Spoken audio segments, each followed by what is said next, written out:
What is your first priority if Republicans take the House? Impeach Joe Biden.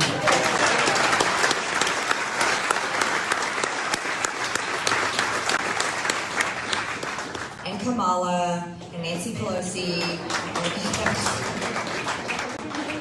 Fire Fauci. I could go on and on. Yeah, there's a lot of people we should fire. Makes me want to barf. Osiris here stuck in the middle. It's the exact same energy that we saw from the fake populist left. And I'm going to show you Rashida Tlaib, when she took office, had the same fake energy. I'm not calling MTG a fake. I want to hold her to the potential I see in her. This was the populist left.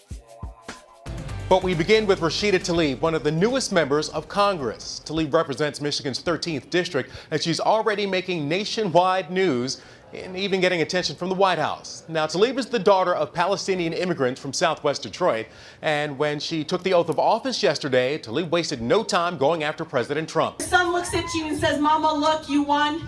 Bullies don't win." And I said, "Baby, they don't, because we're going to go in there, we're going to impeach the." That's a direct jab at President. Exact same. You tell me where I'm wrong. It's the exact same energy. You might agree with one side or disagree with the other side. The energy is the same. Somebody asks you, you're going to take power if you're a true populist left or right in Marjorie Taylor Greene's case. Like, to get to this moment where if it's a true, it might not be a full America First red wave, but if you've got more and more and you're getting momentum, what's the first thing? This is a monumental moment in the history of our country. We really haven't had a true two-party system. That's why we're seeing tension right now, because for the first time, we're actually having the establishment, Republican and Democrats, versus a real populist movement. The populist left is with the establishment. They're not a separate party. That's why we're seeing the tension. The last time we had true two-party system, we had the same type of tension back with Andrew Jackson in this country. So this is a monumental moment. People are going back to history to repeat this, to look at it, to try to look at it as a blueprint to do something in the future. And the question that Marjorie Taylor Greene gets is, what's the first thing you're going to do at this moment? This moment when you get the power. And Marjorie Taylor Greene is the #1 populist right leader in our nation right now. No one's bigger. Steve Bannon is obviously a mastermind, but he does not have institutional power. Donald Trump does not have ideology. He needs guidance. He's just the mascot, the figurehead. I say that respectfully. Marjorie Taylor Greene is the leader right now. And I keep thinking about that question Joe Biden asked at his 2-hour, whatever it was, press conference. Republicans, what are you about? He didn't mean it in this way, but it's still a question to ask anyone. It's a question to ask you right now. What are you about? Is that the first thing that you want Marjorie Taylor Greene to support if we have a red wave in the midterm? Joe Biden is a failed president. We all see it. It's transparent. His approval numbers are through the gutter. I'm not saying he shouldn't be impeached. I agree. He should be in a vacuum. In theory, he should be impeached. But he's old. His cognitive decline. He's eating ice cream every day. We're leaders, don't even respect him. He's got 2 years left. You think he's even going to make that? It seems like it would be a struggle for him. And what does it accomplish? If you were to ask the interests behind Joe Biden, if you're going to say, hey, we're going to impeach Joe Biden, and that's going to make some dent in the establishment, they would die of laughter. Joe Biden, he's out. He's done. Kamala Harris, Nancy Pelosi, she's going down the line, and notice she didn't get as much applause when she did that. Dr. Fauci's a concern. She said that. I appreciate it. But are you more concerned about getting the crowd hype? Because that's what I think it's about with both of them, Rashida Tlaib and Marjorie Taylor Greene. They're like, I know the crowd's going to get hype over this. You can play that both sides, and I'm not a masters of ceremony, obviously. I'm as this channel is pretty much as milk toast as Wonder Bread and butter. So I'm not going to act like I can do what Marjorie Taylor Greene does, but I can tell her what I want to hear from her. I'm disappointed. I wouldn't do this video if I didn't expect more of her. So how would you do it? Took some notes on what came right off the top of my head of policy ideas in no particular order. That someone says, well, what you take office, you've got this America First wave, you've got this America First, I think it's called the America First Caucus. What are you guys going to be focusing on? I put down true election integrity. I don't know how you do that at federal level. I think the states have to have control, but true election integrity. There's ideas on the federal level that you can do that respect the states' rights. Reining in government military spending, the debt ceiling, ensuring that we authorize the use of military force. We're not doing that right now with the Russia situation. Making sure what happened with the pandemic, the mistakes that were made, not about firing and impeaching, which I'm all for, but more importantly, ensuring that what happened during this pandemic doesn't happen with climate change, doesn't happen with race, doesn't happen with anything else. Government overreach. What's happening with the J6 committee is disgusting. Reining in the power of Congress. I'm just throwing out things here that are, in my opinion, way more important than impeaching Joe Biden, who has 2 years left. You're going to have another election in 2 years.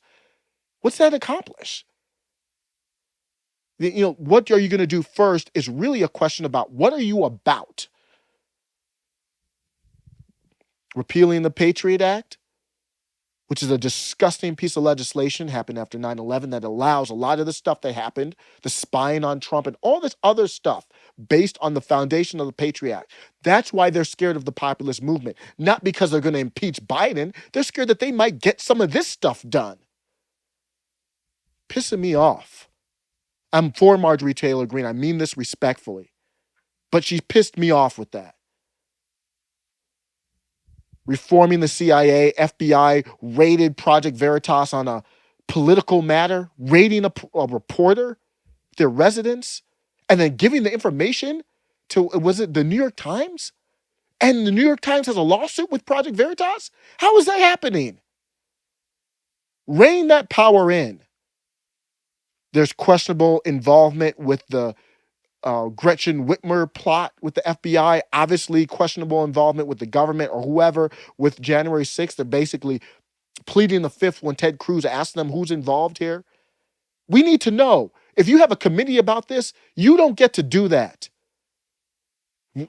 What are you going to do, Marjorie Taylor Greene? J6, you talk about this all the time. J6 people still in jail? What's that all about? Marjorie Taylor Greene has a bill that's proposing to abolish the ATF. So I'm just throwing those things off the top of my head. What are the first things you're going to do? Now, I understand that might not get the rah-rah from the crowd. But you can still do that and say, pick one of those things. Here's another one. Here's what you could, and again, this probably won't get the rah-rah from the crowd, but here's how you could play it out, just throwing it out there. You could say, there's a lot of things that we need to focus on, but changing the fundamentals of what's happening in Congress to pass legislation has to be addressed, or we're not going to be able to do anything. Here's what I'm talking about. We have this omnibus bill for the spending, to manage government spending, a huge responsibility for Congress. The bill is so long, they've got it wheelbarrowed out. It's thousands of pages long, and there's money being thrown all over the place. We've got to end this pork nonsense. Every bill should be clear. It should be easy for the public to understand, and we vote on it. Each issue, now you might not be able to break it down into each issue, but we break it down into a smaller package that's 5 pages, 10 pages, 100 pages.